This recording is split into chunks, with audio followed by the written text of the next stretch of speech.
we need to have a community where we can talk to each other about doing these things. And when we all came together for the conference, it was so enriching and energizing. I've never separated my scholarship from my life.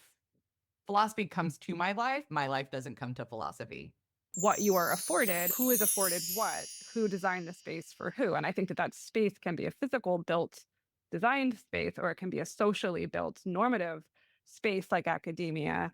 And so I'm really interested in how the discomfort becomes my discomfort, or I have to deal with that discomfort, or I have to mitigate that discomfort. And that will depend on how have I been socialized. There is no either or for either of us. It is everything all at once. It is this and that and the other, and nothing is right or wrong. There's richer understandings or more rigid understandings, or so the binaries for us don't exist. So it's not that something is normal or not normal. It's not something is right or wrong. It's not something that it's either or. It is all. People pleasing is very important, right? Like, it's taken a lot to deconstruct this very basic, obvious thing that is nonetheless psychologically harmful if you don't ever pay attention to it and like excavate it and figure out, I'm not here to make you feel good. That is a basic message that I've had since childhood. So I'm really interested, I guess, in the co-responsibility of what we're doing to each other in interacting and in just having these reactions of what's comfortable or not, or what's normal or not, which are not to be blamed for necessarily, but must be, I think, examined. And as a liberatory resistant process, I'm going to actively make people uncomfortable until they recognize that they are the source of the expectations that are oppressive. What it means to act like a girl changes in different contexts. What it means to act like a girl at a nightclub is not the same thing as what it means to act like a girl at a philosophy conference. There is no expectation about what girls are supposed to do because different communities have different gender expectations. I'm working to relate personally to my work at something even close to the level of what Shay draws on and does. The closest thing to me was interview study, life world interview study on hope, trying to deal with my paralyzing climate anxiety as a parent. I'm still working on that, but I definitely tend to operate on a slightly more abstract level. I will say that being so immersed in participatory sensemaking has led me to a very collaborative style of work. I would just say that I don't think anybody is wrong. I don't think anybody is wrong. And I invite you to join us in our shenanigans. Hello, everyone. Welcome to Love and Philosophy. This is Andrea Hiott. Today we're talking with Shay Welch and Elena Cuffari. We're going to talk about body knowledge, or body epistemologies is another way of saying that, and 4E cognition, which I will explain later, or which we explain in the conversation. This conversation came about because of an email list I'm on called Women in Embodied Cognition. And through that list, I learned about a conference that Shay Welch was organizing, and Elena Cuffari was going to be helping her organize, and she was the keynote for it in Atlanta at Spelman College about bodily epistemologies and 4E cognition. So that's what we're discussing here. Shay Welch is the Associate Professor of Philosophy at Spelman College. She's currently the Scholar in Residence for the City of Atlanta's Public Art Project. She's written a lot of books. Shay's also a dancer, by the way.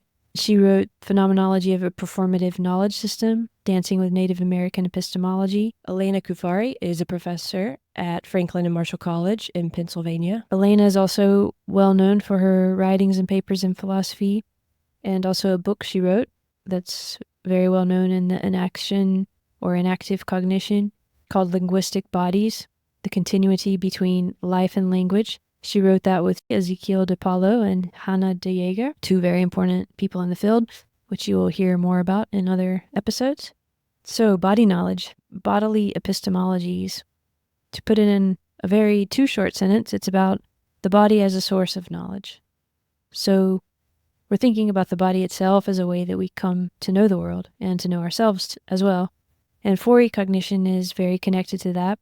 I will post a separate little video on YouTube about what 4E cognition is, with a whole bunch of resources of all the amazing people who've been working on that. But for now, I'll just say that the 4 E's, like the letter E, stand for embodied, embedded, extended, and inactive. And that's not quite true either, because sometimes instead of embedded, you hear ecological, which maybe you recognize from some of the conversations we've had about ecological psychology and J.G. Gibson, but also the E is sometimes environmental or ethical. At least that was brought up in this conference.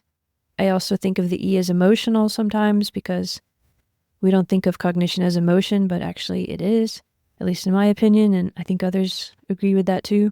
Although others I've talked to recently, such as Tim Ingold, doesn't even like to use the word cognition anymore. Maybe because it sounds maybe like it's in the head, or it reminds you of some other discipline. I just mentioned that because these are controversial terms and there's a lot of scholarship about it. And I will put links to those on the Substack in the description of this episode. And you can also look for that YouTube video. But the conference we're talking about is about how the body knows. And it's looking at it from a first-person perspective, which is another theme we talk about often on this podcast. Taking it seriously, trying to listen to others express their first-person perspective. All of this in this context of the body, embodiment, and knowledge. It's just an assumption that cognition is in the head or in the brain. And this is saying it's in the body, and it's also in the dynamics of the body within its encounter, its ongoing encounter with the environment, with people, with everything you encounter in your daily action. So if you just think about, as you move through the world, how you come to know that world, it's a bodily process. And though we don't talk about love directly here in this conversation, maybe we will at a later date, I do think this idea of embodied cognition and feeling as a form of knowledge is an important connection to the idea of love. It makes me think of Audre Lorde, for example, right now. I think in an interview that she gave, she said that our most genuine path to knowledge is feeling, and I can definitely see where that's coming from. And I think a lot of us can in our life if we really think about how we understand life and what we know about our life. There is a very real connection and orientation to understand the world and the body and one another in the writings of both of these scholars. So I hope you'll look for some of their work, and I'm sure you'll find it inspiring. So it's great to have Shay and Elena together here. They're a really good combination, as you'll hear, and I'm happy to bring you this conversation today. We had a little internet issue here, which I somehow didn't really notice as we were talking, but so there's a few fluttering moments. I'm still learning with all the audio, and people are helping me, but this is mostly just a volunteer effort of a lot of different people who help out. So I really appreciate your support, and I hope you'll join the Substack and the YouTube, or go to the website and join there so we can build this up and make the quality even better and continue on. I really do appreciate your support. I really do appreciate all your comments and emails and anything. This is a project that's bigger for me than just trying to do a podcast. It's really about the research and the things I'm thinking about every day and the connections that I'm trying to make and trying to do something good and find a way to connect love and philosophy. So thank you for being here. I hope you're doing well wherever you are out there, and I wish you a beautiful day.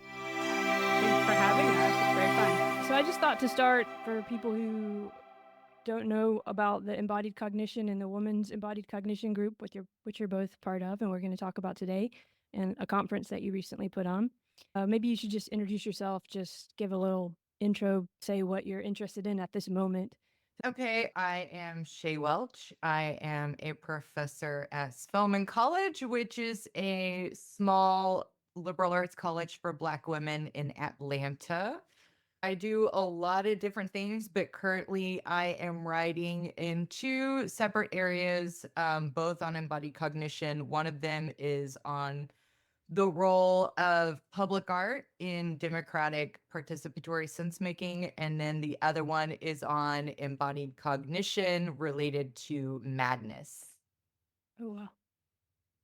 I love Shane's work so much. I wish I could say I was doing this. Yeah. I'm Elena Cuffari. I'm a professor at Franklin and Marshall, which is a small liberal arts college in Pennsylvania. I support primarily the CogSci moral psych programs, which are a blend of philosophy and psych, but I'm in the psychology department. I also teach psychology courses, but I, like Shay, am philosopher by training. And I am working on a lot of things to sort of elaborate and extend the linguistic bodies paradigm, but right now, primarily, I'm engaged in stuff on what linguistic autonomy might mean vis-a-vis interactions with AI or non-human agents and gesture work and how the gesture methodology, continued work, and I would say also more non-human animal stuff. Not just robots and AI, but also animals and humans and interaction. So basically like interaction dynamics. And that's also what I brought out in the conference or wanted to try to do is explore human-human interaction dynamics in unjust and oppressive situations and what that might mean for participatory sense making and linguistic bodies. Okay, so for some people who might not have heard any of these terms, embodied cognition and participatory sense making, you both said both of those terms and they're very important. So maybe you can both say what they mean for you. I cheat off Elena. I use her work. So Ah, honestly, my work is more of an application of her work. So I'm gonna let her take this one. okay. Oh, thanks. See what I did there? See what I did? Well, I just want to say too, because both of you do have an interactive, interesting relationship in the text, but and also in life. So feel free to ask each other questions or bring things up because that can happen too. Doesn't have to be me always saying things. Okay. Okay, no, I like that. I like that a lot. So okay. Well, I mean 4E, we use that language in the conference, and embodied cognition is like really decades long movement in cognitive science or philosophy of mind or philosophy of cognitive science or cognitive linguistics. So like lots of different fields pertaining to mind studies that tries to bridge mind body separations is how I would say it in the most general way. And it looks really, I also say with just the embodied cog term looks super different for different theorists and applied folks. So yeah, just like any kind of exploration of how cognition comes out of our bodily life, and it can take different levels of radicalness, as people will say. I and I think Shay also work a little closer to the inactive vein of this, which is a little bit deeper in its commitment maybe to cognition as sense making, cognition as the non-neutral activity of living things to continue to live. So that's Right. two of the E's of the 4E. That's part of the conference is Right. called, correct me if I say it wrong, but Marginalized Body Epistemologies and 4E Cognition was the name of the conference, I think. Is that right? Okay. So two of those E's, we have embodied and inactive. And for those, is it fair to say that instead of thinking of cognition as in the head and in the brain too, we're thinking of it as a bodily process, just to be really general? Is that okay? Is that for both of Totally. you? I mean, yeah. And then inactive, that gets to the participation and the interaction side of it, right? So that it's not just that cognition is in the body sitting there, but there's this ongoing interaction, continuous process of being alive, that whole process, everything that's going on with your body and the world around you. Do you want to add or change that? That's good. I would use that as a segue to participatory sense making. So I mean, the other E is extended ecological, came into the conference a bit, are part of this story. But if you go from that sense making in the environment to the fact that we are not just humans, many kinds of creatures are really social environments. So your environment isn't just stuff around you, but other beings. Participatory sense making is an inactive idea of social cognition. So how do we talk about meaning making with others? And traditionally in philosophy and psych, like social cognition means how I understand someone else's cognition or mind. And in the participatory, so it's a lot of like thinking about others' minds, and participatory sense making is focused a lot more on thinking with others' minds, right? So how do we actually intervene in or start making systems with others such that like our cognition can't be talked about without their cognition and the dynamic between. Right, so that can get into the animals that you already brought up and AI that you already brought up. And there's a lot of questions about where the lines of all these subjects do or do not cross or end or begin. But Shay, so you organized this conference. So maybe you could talk a little bit about why you had the idea for this and what it meant for you, or where it was coming from, why you saw a need for it. Well, the interesting thing is like this conference stuff happens everywhere.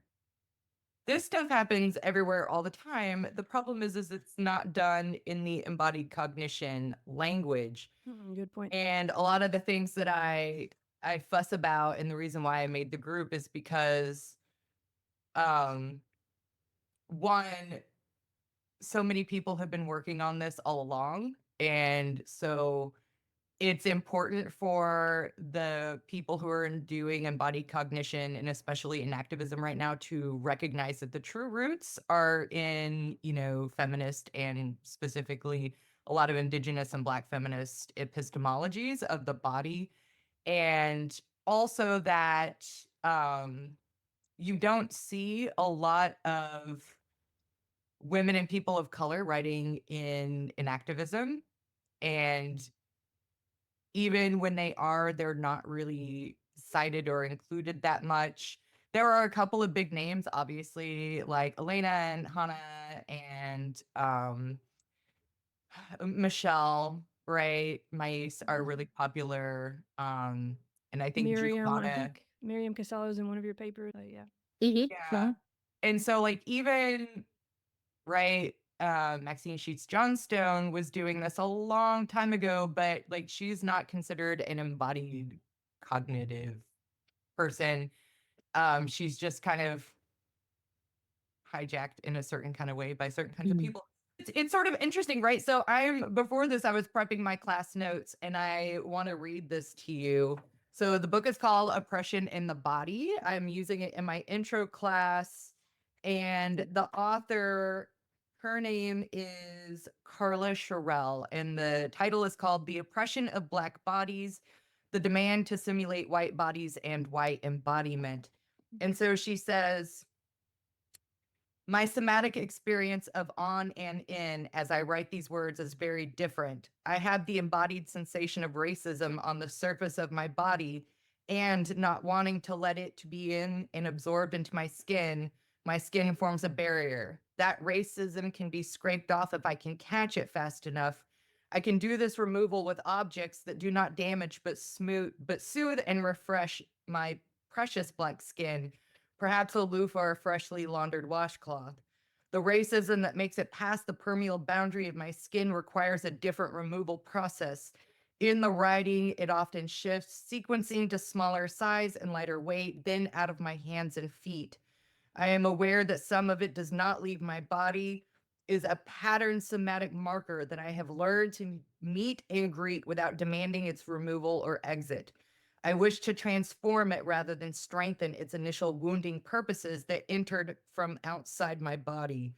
It may have entered 400 years ago, yesterday while I was sitting at the coffee shop down the street from my home, or a minute ago as I was looking out the window.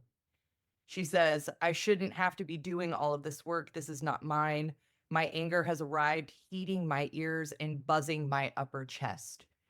So affective participatory sense making in an embedded, ecological, environmental, ongoing, dynamic, systemic process has been being written by women, and women of color specifically, since we have been writing. And I just felt, I'm sorry that I took the time to read that passage, but I literally just prepped the notes on that right before we got on here. And I was thinking like how explicitly relevant it was to our conversation, and that honestly gets a little tiresome reading all of this work in embodied and activism and knowing that I'm coming to it with a full sense of understanding because I have been doing all of this work on body epistemologies my whole training, learning from these kinds of and working with these kinds of women.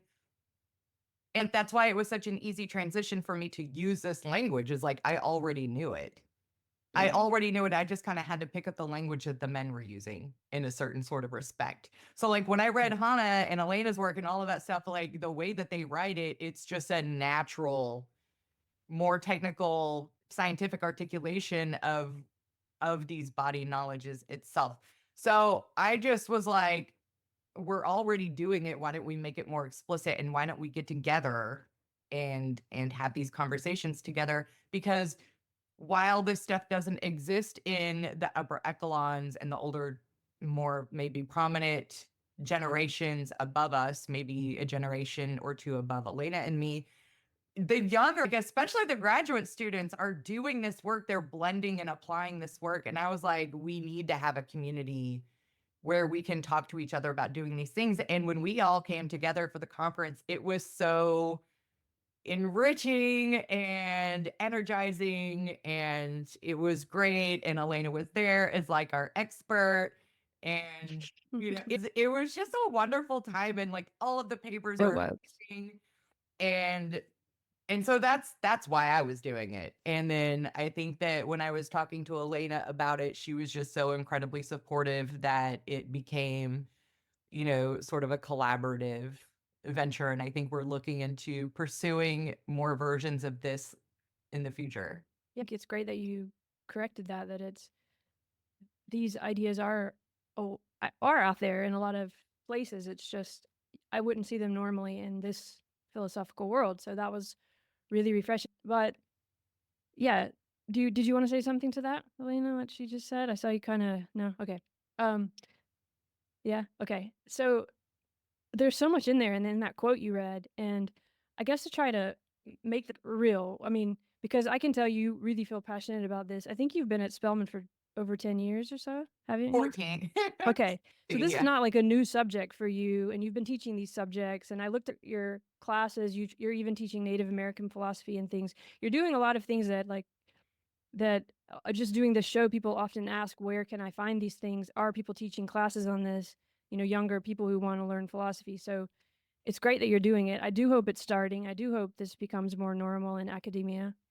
However, I'm just saying that you've already been doing this. And I wonder about when you were both learning philosophy, did you encounter any of this at all? Because I remember studying it like cultural theory, but we have all these little boundaries and categories we put each other in, which is why it's even hard to sometimes say you're this or that in this world of philosophy, because then you're supposed to be associated with this whole collection of things that maybe put you into a certain box. So yeah, I wonder how you developed your own views, if you felt like you were being put into boxes, if you've resisted those or embraced those or whatever, both of you.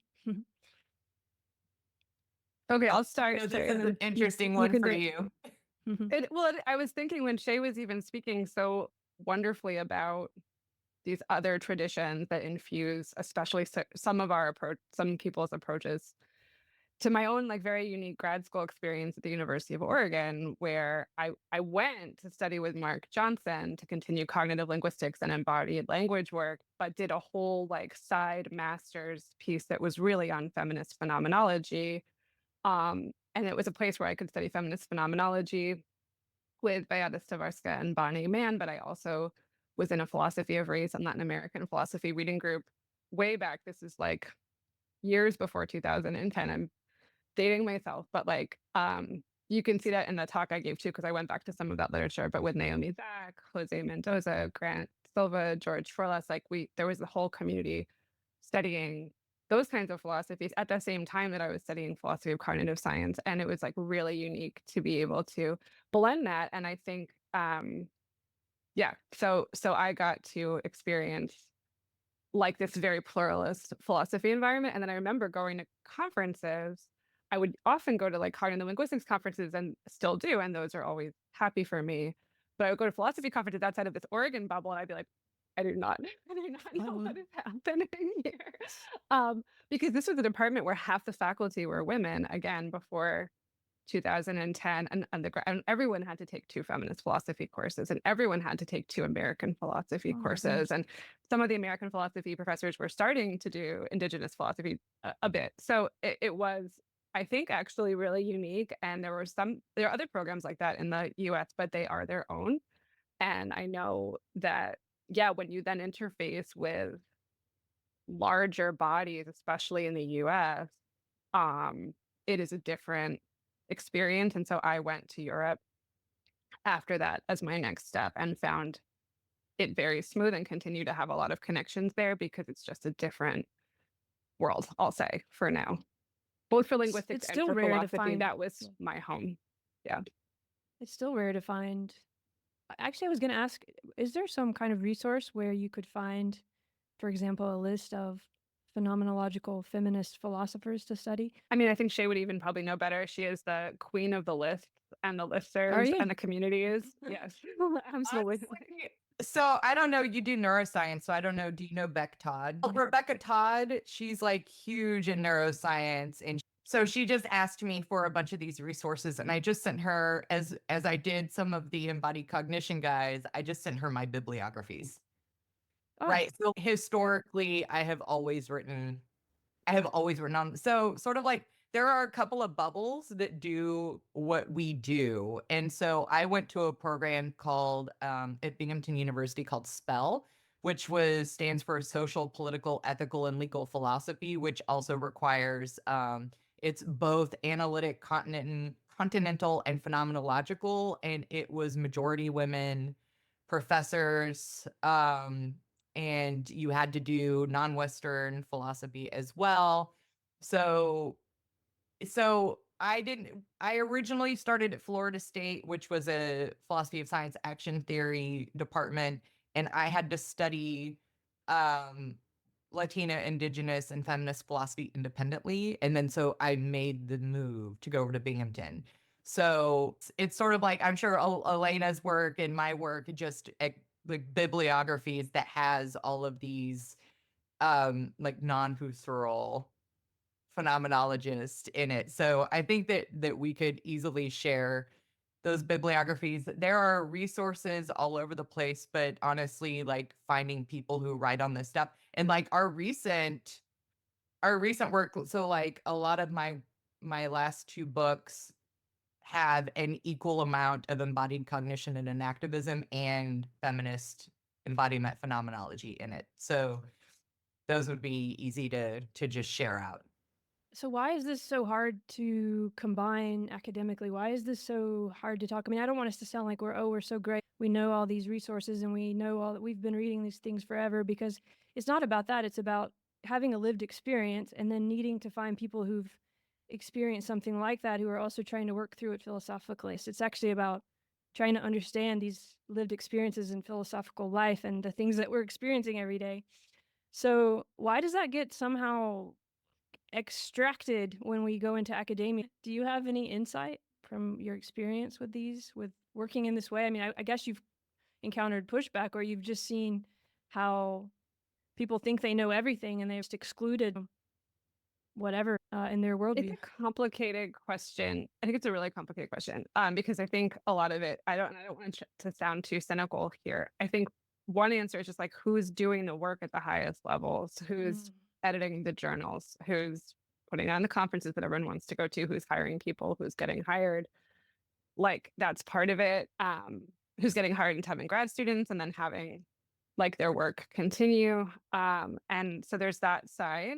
And then I think it is also hard, maybe particularly in the US, to do more than one thing. So I think Shay and I have bonded over both getting this message as we go through reviews as faculty.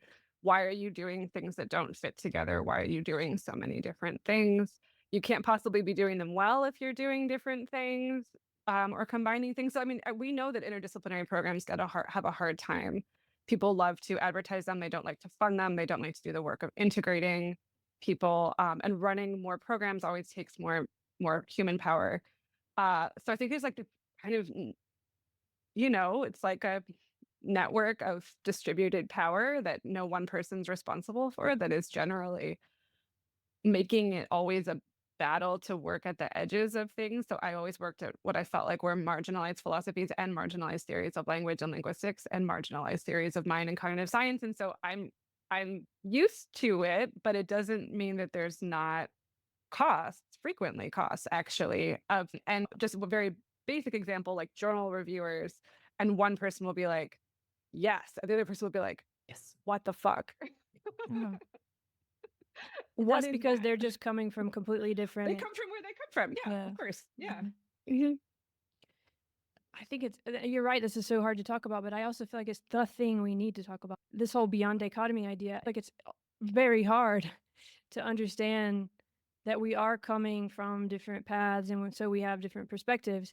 Have you found that can you just address that, and that it then opens people up to look at it differently? Is there any kind of switch that happens to where when people realize that's the process, they might, like this reviewer number 2, for example, rethink? What do you think, Shay? Yeah, I mean, so There's an interesting sort of thing where, like, the reason, so kind of like Elena's putting out, she's always been working on marginalized philosophy, and that's because she's working on women and people of color who are marginalized in philosophy. And so, if you don't have experience to people who've been writing about their bodies forever, then understanding how to think about and write about your body philosophically is going to be a difficult thing to do. Having surrounded yourself with people who do that and who live that and who talk about that and who you can train with, it's a natural progression, right? But most people, these are marginalized groups in philosophy already. So being able to work and train with these people and read their work is a marginalized experience. And so historically, philosophy, right, rests on the mind body dichotomy where the mind is superior and the body is a hindrance. And right, so all automatically, if you have, women and people of color writing about the body, they're already deemed as not doing philosophy or not doing thinking rationally about the world, right? Their phenomenology is embodied, which means they can't move past the body to the rational mind. So there's that. And then that sort of persists, especially in STEM, right? And so then you have these people coming in with embodied cognition. And so they're marginalized in STEM because they're trying to say the mind body dichotomy doesn't exist as if it's a new idea. But they're marginalized in STEM. So the thing is you've got a bunch of guys, usually white guys, who are working, in philosophy of mind and STEM, discovering that the body knows these things, and then they get marginalized in these fields. And then when you have people coming in from the area where they're like, this is obviously true, where have you been? Then that is sort of marginalized because it's just a habit to marginalize people in philosophy, especially philosophy of mind. So then when you have a marginalized group of people writing about the body, and then you have these other marginalized people coming to it, then they're like, oh, you just don't understand the body the way that the body is supposed to be understood. Again, you don't understand the body rationally or Mm. scientifically, in this sort of way. So then it's kind of pushed out as not real embodied cognition work. And so that's just a problem of marginalization and systemic exclusion within philosophy and STEM generally. And so it does become incumbent upon people to actively search this out and actively search these people out and actively support these people. Because when you get reviewer number 1 and reviewer number 2, you have to argue to the editor that reviewer number 2 is just not reading new work, right? So reviewer Mm. number 1 sees it, and so you don't have to convince reviewer number 2, you have to convince the editor. That reviewer, you have to be able to say, reviewer number 2, I'm sorry, you just haven't read enough of the literature to understand where we're coming from, and your work isn't as extensive as say reviewer number 1 in my work, and then make the argument indirectly to the editor about why reviewer number 2 shouldn't be considered. And this is gonna piss off reviewer number 2, and reviewer number 2 is gonna fight back to the editor. And so then it becomes, again, who's reading, who's judging, who's hiring, who's doing these journals to make the decision about whether or not people doing these marginalized topics are worthy of being included, right? So it is the similar problem of just marginalization within the field of philosophy and STEM, and also the problem of who is the gatekeeper of letting in these people who are adding marginalized voices to these properly technical fields, right? I said we were going to talk about fractals and in a fractal way, and I think that this is a great example of it, of how we're talking about marginalization, which is a word we could think about, or the center, or the margin, the edge of the, getting. There's also words like disorder, and there's all these words that, as you just kind of expressed, get defined differently by different people. So yeah, this fractal thing, I think it's very hard to talk about where is the margin, where is the center. So to get into that a little bit, I wonder about this question. How many people do you think of themselves as normal? as having had a normal experience? I mean, I find this a very hard question. We might not be able to answer it, but because I think this is some of the confusion and when we always end up fighting each other in a way because there's, and you guys correct me, please. And I'm sorry I keep saying you guys. Please, correct me. But I feel like I don't feel like normal. And most people don't feel normal, I would say. And yet we assume there's this normal world out there. And then at the same time, for that same reason, depending on how easy life has been for us in terms of the regularities we've encountered, there is a kind of like protection of what we think of as normal. So I don't know. What do you think do you think people in general consider themselves normal? And how is it versus the way they define themselves and the way they think of the rest of the world thinking of themselves as normal?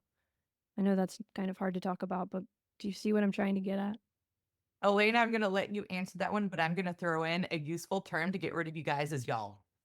Y'all is good. I like y'all. So just go That's right fine. on to y'all and Okay, y'all. I said y'all so much when I came back from Atlanta. Do I need permission to say y'all as someone who has? You do not. Okay. Because I love y'all, but then I'm like, and I love y'all, but I'm like, am I allowed to just say this? I'm glad we clarified that. We can all use y'all. We can all use y'all. I think this is really a question for Shay's work, which is so on the nose about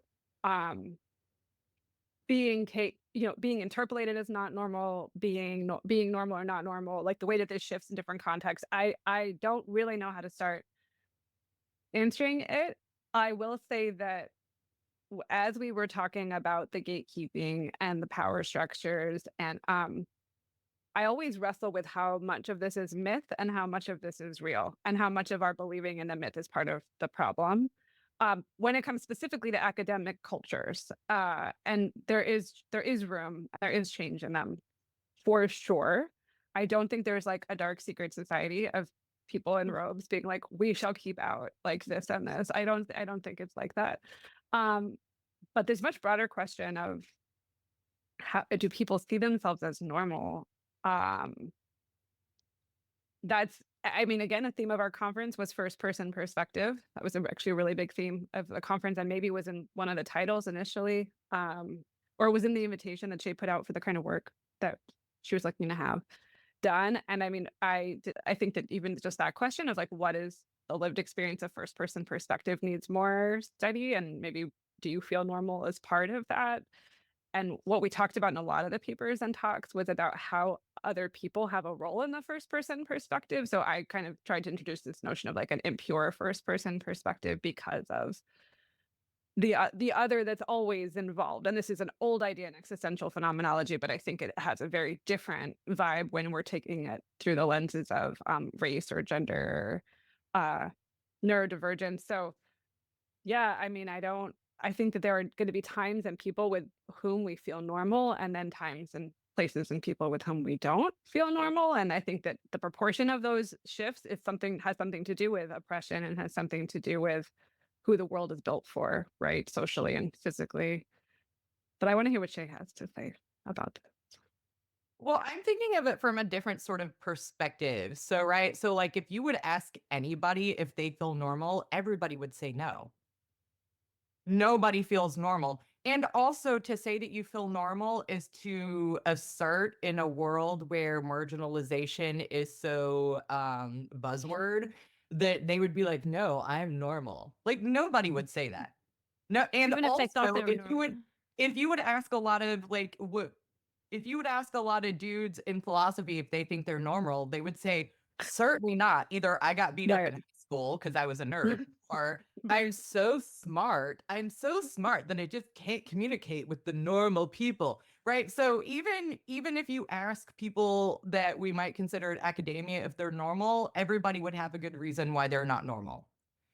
In academia, I totally agree. But I'm thinking Yeah. about like, what about all my neighbors and their political signs of the recent winning party? Don't they take themselves as like No, they're the because norm? They're norm. I think that this, if you're going to relate it to this, like one of the things that I was thinking about in philosophy is like, no, like if we're thinking about gatekeeping, nobody says like this is normal philosophy. What they're going to say is this is good philosophy.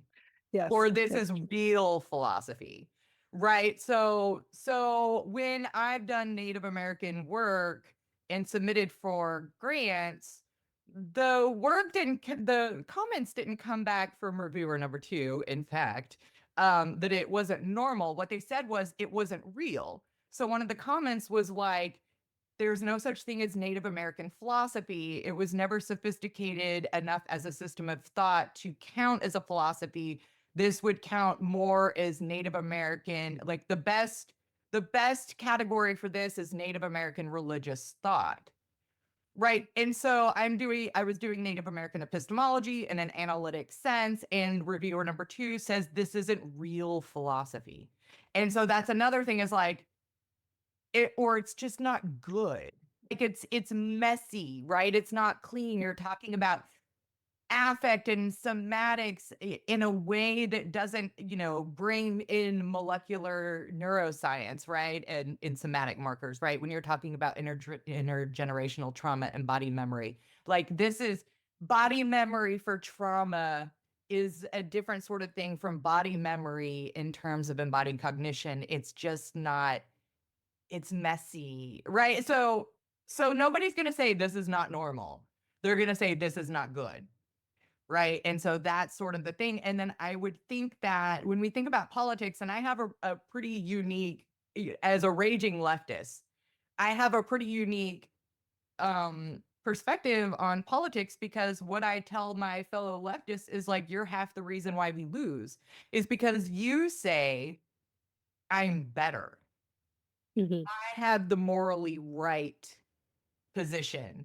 I am morally superior to these uneducated, unthoughtful, right? So there's always this sort of like, it's the same thing with like philosophy. Like they just don't get it. They just don't know. They don't have the real understanding of what, history is, and they don't want to know it. Right. And it sounds the same thing in academia.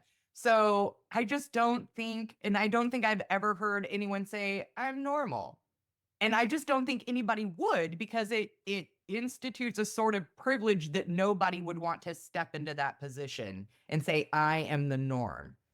So are you saying you tell them this is to their detriment to sound elitist or something? Because I think Yeah. right now if just a man who is interested in philosophy, I'm thinking of someone on YouTube who's really interested in watching a lot of videos and learning a lot about trying to understand mind and consciousness and these things, and then they come and they listen to us talking like this. Wouldn't they also feel that we are saying everything that they've been watching and learning is wrong, and they're kind of wrong that they don't know about phenomenology? I'm not saying we're saying that, but I'm saying from Certainly their not. path, would They it would be taken perceive it that way? way if they Sure. weren't genuinely sincere about wanting to learn. They would perceive it that way. What we're saying is that the exposure isn't there. That's all we're saying, is that the But I think we're exposure isn't talking from there. a place where it means so much to us that it can sound like we're, because there's something like hurt involved in it, right? I guess it's important to say that we're not saying anybody is wrong. The only We haven't time really we would gotten say into that- any arguments here. Yeah, the only time we would say they were wrong is if they read the things and they were like, there is no body. Body doesn't know. Then we would say you're wrong, but then that's just a whole philosophy of mind saying like you're wrong, or you read Husserl and you don't think that, or Merleau-Ponty and you don't see body knowledge. You're wrong. Like we probably didn't pass that class. But Or maybe just yeah, that you've always thought phenomenology is only about Heidegger, Husserl, Merleau-Ponty or something, right? Because most no. people might just not have any idea that there's a lot of women doing it and involved in it. Yeah. And then you don't say that they're wrong. You just say like, No. But what? they might feel wrong, I guess, or accused or something.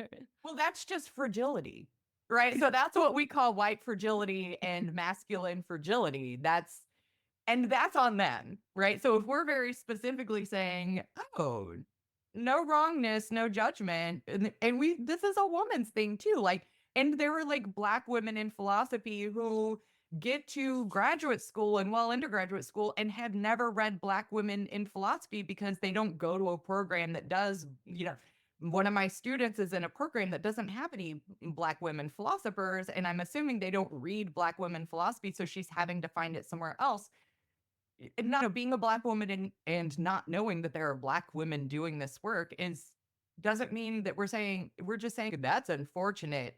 We can help you find those resources. And if anybody wants to learn anything about this because they didn't have the exposure, just because traditionally it doesn't exist in, philosophy of mind, then come on over and we'll teach you all about it. And then Because if it's they very say, rich, honestly, for right, everyone, and then really. if they're There's so like, much in it. yikes, Yeah. no, I feel attacked, then that is fragility, and then that's just on them. Right, Elena? No, 100%. I mean, I wanted to go back to what you were saying about normal and good. Like when people, so I want to say something about that. And then also relatedly, this inclusivity bit. So like, yes, they'll say this isn't good or this isn't real. But what does that mean if not, Right. this isn't what I'm used to? This isn't what I was taught that this is, right? And I run into that, certainly, the sense of like, we cannot possibly change our assumptions about what philosophy is or about what disciplinary boundaries are. So there is a sense where like, yes, I totally agree with Shay. They're going to say it's not good, but they mean it's not normal. And if we're trying to have any message here, it's about change. It's not about rejection. And that actually includes like, I am not here for analytic, like knocking down other people's arguments. So even the way that I like to do philosophy, and I know Hannah does, and even conferences and even panels and events is about building community and dialogue and embodied interactive experience. It is not about telling people that they are wrong. That is actually the old game. And that is maybe so like if you feel like that's what's happening, and that might be like Shay is saying coming from, what you've experienced previously. It's And not fragility about is fine. Precariousness and being Yeah. needy. I mean, these are all part of life too. But I think what I'm trying to do here by pushing at this is what I think is we have a stance that we either our way has been the right way or we're wrong. It's an assumption that people bring to things. And so if sometimes when you hear things that are counter to what you've been hearing and the way you just brought up, you want to reject it or you think it's wrong because you think you have to choose. And that Yeah. whole initial stance, I think, is what is being called into question by a lot of these texts that you have been supporting for the past decade, and what I think we all need to learn. But until we get over that stance where it's rejected just offhand because it doesn't fit with what came before, we can't open up to that practicality and nestedness of all these other ways, which I think everyone's hungry for.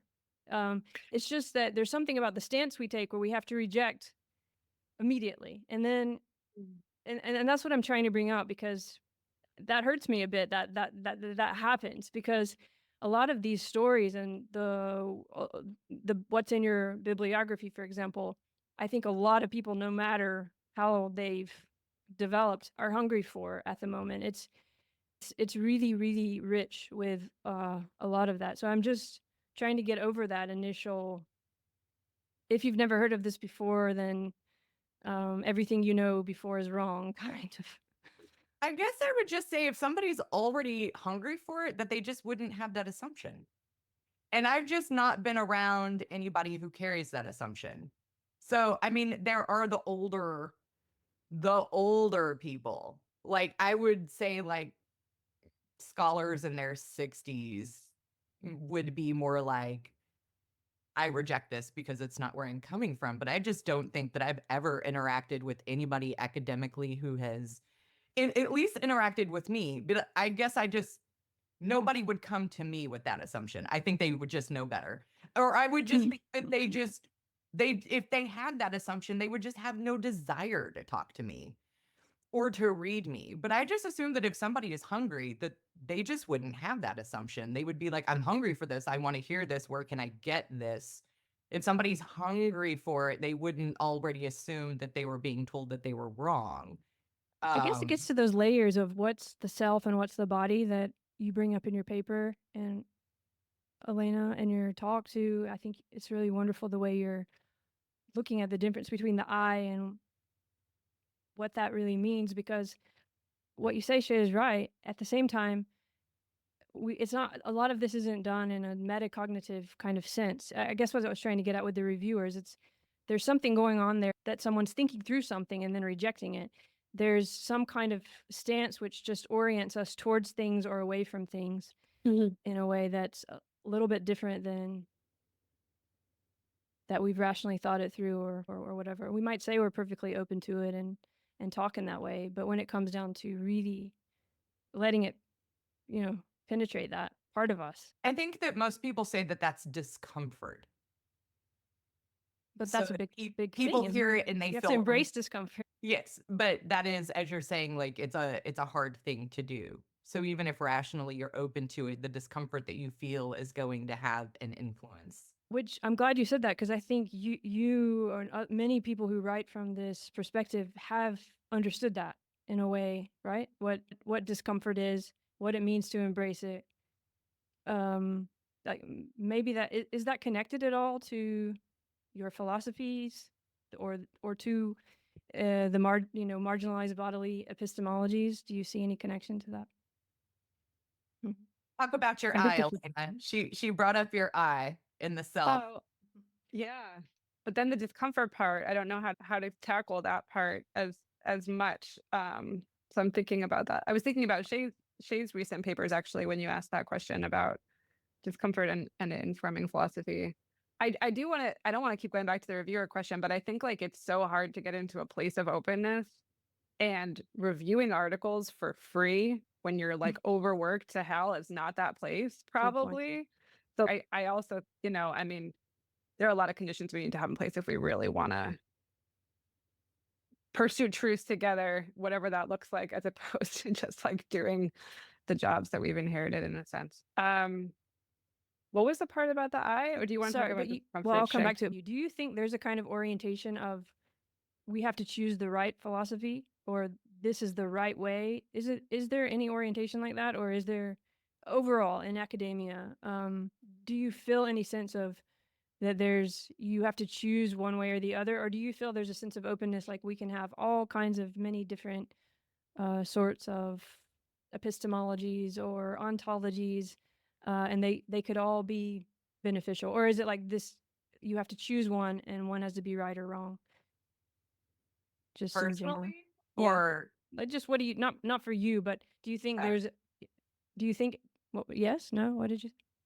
I don't personally. I just assume it's that some people but I mean, you just have to be a pluralist. If you're trained, right, it depends on your training. Yeah. But then there's can you be a realist and a pluralist at the same time? And there's all of these kind of, I think you can.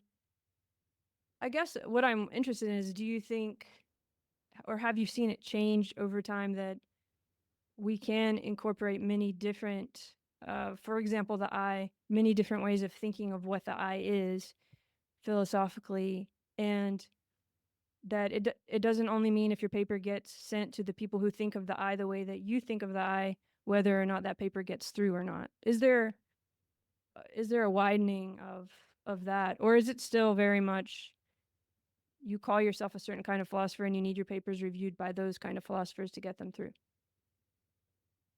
I swear I always am opposed to this, but didn't you just have an immediate thought of Marie Lugona's impure, the impure eye?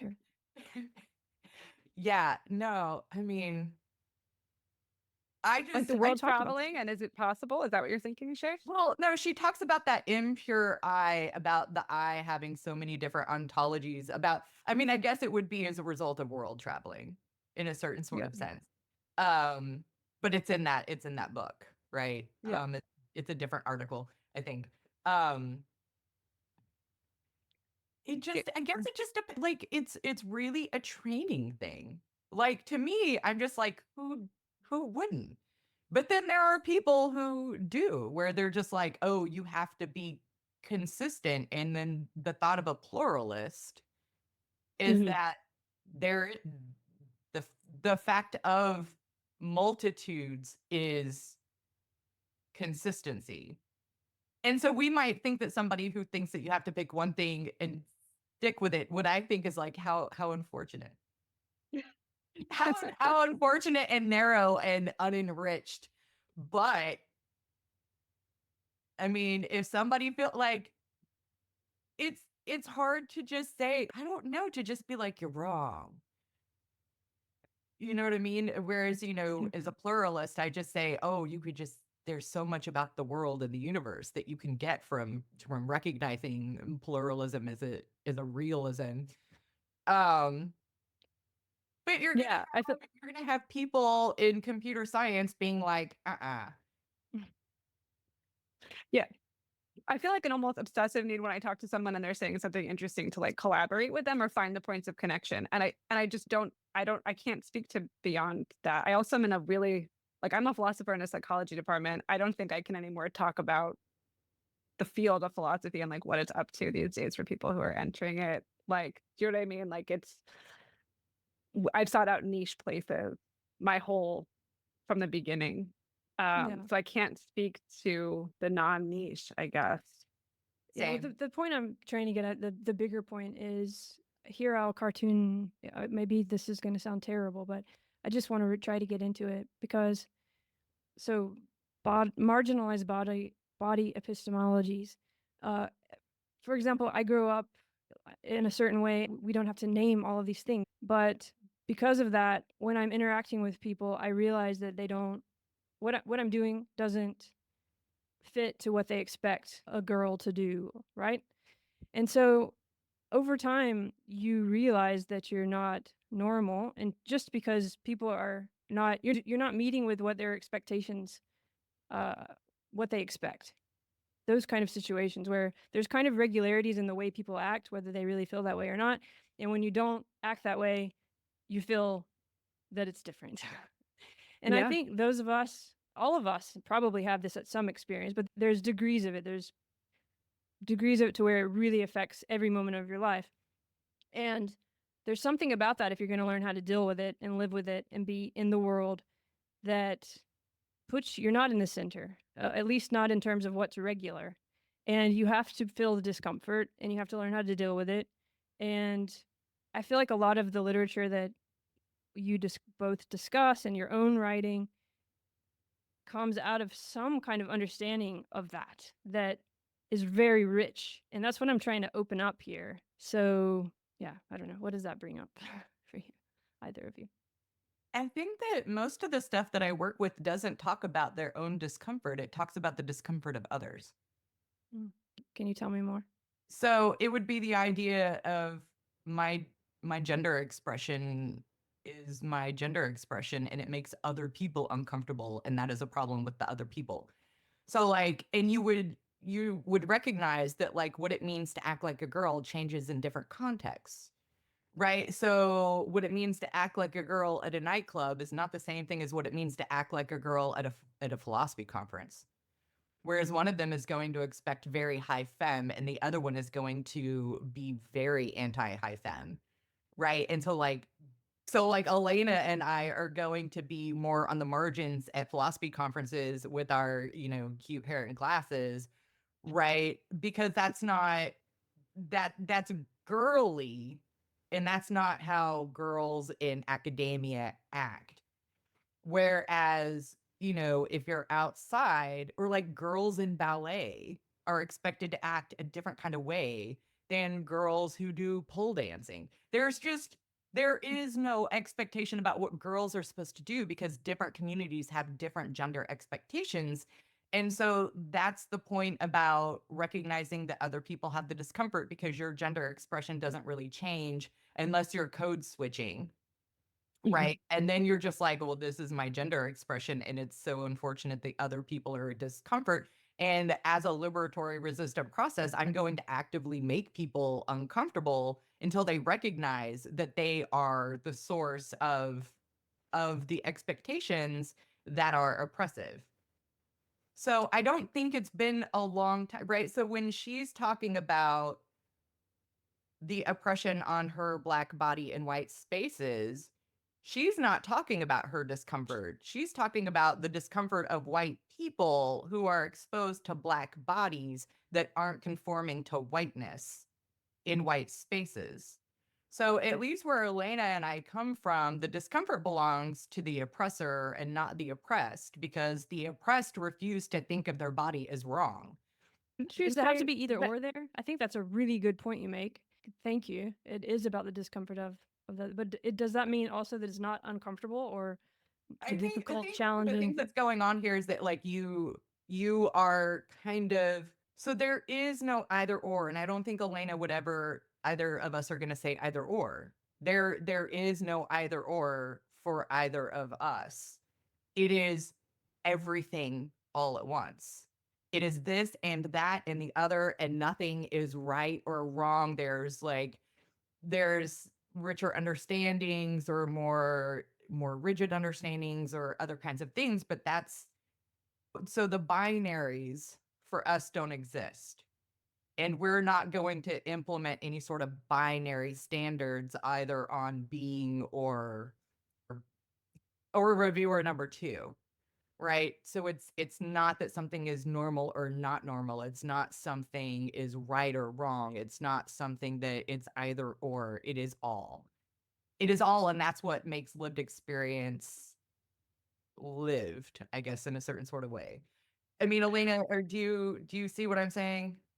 Yeah, I think so. I wanted to ask you what you think about I mean, oppression is wrong, right? And you would say this, and we are Wrong resisting and bad, yeah. certain kinds of things. We still want to fight them. I think that's something you so deeply take for granted that you don't feel like you have to say it. But I think it's the other's discomfort. What I've been trying to track and figure out for a while is how that discomfort would feed the system that we're both part of, and then that will come back, right? And affect and constrain the next moves or the next acts or the next expressions, or what is withheld or what is self-silence. Like we talked a lot about Dodson's testimonial smothering and self-silencing in a conference. Several people were working with Dodson's work on that. So and I also think about when you were asking your question, Andrea, I was thinking about Sarah Hendren's amazing book, What Can a Body Do? How We Meet the Built World, I think it's called, which is something I've been teaching at the end of Embodied Cog. And it really uses another ecological psych and affordances, but it's talking about actually a very basic idea from disability studies going back decades, but new maybe in this context of writing about design in a philosophical way and writing about design and autism and neurodivergencies, is her take that like what you are afforded is all about who is afforded what, who designed the space for who. And I think that space can be a physical built designed space, or it can be a socially built normative space like academia. But I usually work actually at a much more micro level of like an interactional dyad because of working on multimodal languaging stuff. And so I'm really interested in how the discomfort becomes my discomfort, or I have to deal with that discomfort, or I have to mitigate that discomfort. And that will depend on how have I been socialized, how have I been gendered, right? So was gendered very normal. It's coming up sort of like this hetero woman origin, very middle class, right? Like this is appropriate, this is not appropriate. And like people pleasing is very important, right? And like it's taken a lot to deconstruct this very basic, obvious sort of like privileged thing that is nonetheless psychologically harmful if you don't ever pay attention to it and like excavate it and figure out, I'm not here to make you feel good, right? But like that is a basic message that I've had since childhood. I don't know quite how I got there, but I think that like that is, so I'm really interested, I guess, in the co-responsibility of what we're doing to each other in interacting and in just having these reactions of what's comfortable or not, or what's normal or not, which are not, to be blamed for necessarily, but must be, I think, examined. I think that's Sorry, I just got on the soapbox out of nowhere. no, wasn't a soapbox. It's just real. These are hard things to talk about, and I guess when discomfort gets to this body thing again, and the difference between the body's reaction and what we think of as self or what the I is, those aren't always the same, but they co-create each other in a sense. Because I wasn't saying by being discomfortable you aren't strong, or that it's right for you to feel uncomfortable, or that, but sometimes that situation is that you're made to feel uncomfortable, and then you have to recognize that discomfort in the I, in the self, and then you have to fight against it and change. So this is a whole process, isn't it, of the body coming to know itself, having an I, then addressing how others see that I, changing their own definition of the I, pushing against what others are trying to impose of the I. Yeah. And I want to just jump in because the discomfort and how we relate to it was such a theme in some of these amazing papers that were at the conference on like interoception and menstruation and endometriosis and pregnancy and childbirth and Great. Sophia Jepson's or your am I saying her name right, Shay? Sophia Jepson. Jepson's paper on like where do you feel emotion and what's normal about where you feel. Do you feel it in the head? Do you feel it in the body? Like this was a theme throughout, this question of like how important it is to pay attention to what you feel, but how dismissed it is in an institutional setting to pay attention to what you feel, or who are you when you're paying attention to what you feel, and that we're not feeling things the same way. Like that was I went back over it because we're thinking about some kind of publication eventually, and I wanted to be prepared for this. And I was just like, there were some very clear themes and threads. And so like working with discomfort or sensation, or like sensation that is not, maybe certainly informative, maybe we want to call it pain, maybe we don't, depending, like was a really important theme. And that's exactly the kind of like source for knowledge for embodied epistemology that has been dismissed and left out and dismantled, and I think, or not just like sort of like not included. And people were bringing it in like all sorts of ways across, I can think of at least 4 or 5 talks. Well, that's what I love about Shay's, or I don't know who decided for the title, but bodily epistemology, right? This is really rich especially if you look at what you wrote in your paper, Elena, and what you presented of the body not necessarily being the I and overlapping always with the self. There's a lot of nuance in there to figure out, but the sense of feeling is a kind of knowledge, right? And Right. But that doesn't mean that the I knows or has recognized the body's knowledge. And what would it mean for that to happen? And like, what does it mean to build on that, build treatments on that, build theories on that? Or even in our own life. I guess that's what I was trying to get at, is we come to this, that the body is in the world in a particular way. It has a knowledge of the world and it's being treated in a certain way. And that's an ongoing and active process. And then the I gets created for us, or we create the I. This process is going on. And all of this is bodily epistemology at the same time. It's not ever not that, I guess. But tell me a little more before we have to go about the conference itself. And we're talking about feeling and the body, and because there's so much stuff online now, but you actually were there in person, most of you, right? What was the feeling of it, and relative to these themes of women and different stories? Did you learn something yourself from the coming together there? Sounds like you did. I guess. Oh my God, so much. Yeah, Shay. Yeah. No, I mean, I guess like being in that environment and having those conversations is not different for me. It is what I've been doing my whole academic career, kind of my whole life. What was fun and exciting about it was seeing the way these different kinds of things were being mixed in with the inactivism, right? So inactivism would say that the body is the knower, is the I always. And so when people separate those things, they just misunderstand or have been taught that the body isn't the I. So that's just sort of the basis of inactivism, is the body is the knower. And so the I doesn't come to know the body. The body has always been the I. But people have been taught mind-body dualism, and you have to undo that mindset. Which is why inactivism is so appealing to people who have been doing marginalized body epistemologies all along, because the notion of body epistemology doesn't come from embodied cognition. Body epistemology has always existed within the literature that we've been doing.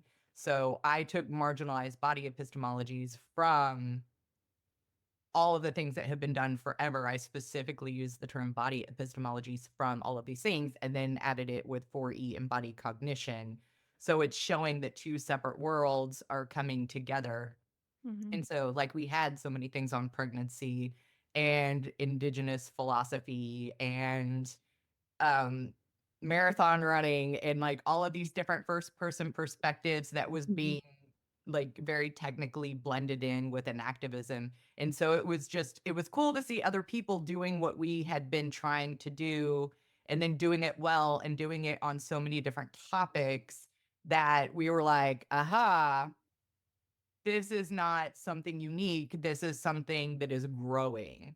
So it's not something that it's something that hasn't existed before, but is coming into existence and people are coming together to do those things. And that's what we were doing. So it was fun, right? It was fun to see all the different ways that people were doing this. So, what did you think? Absolutely, just what you said. And when you said an activism, the body is the I and the knower, we were really pushing and problematizing that for an activism too, with these perspectives. And that has to happen in that conversation, right? It's not that these things will come together and nothing will change and they'll just perfectly add up. But actually, I think there's like a deepening and a challenging, specifically for theories that have been talking about the body or the organism in a broad sense, even while being open to scale and open to different lived experiences and open just to different. There's a way to being open to different in the abstract and then dealing with it in the concrete in particular, which I feel like was really being brought out in the conference. And it was definitely fun and it was amazing vibe.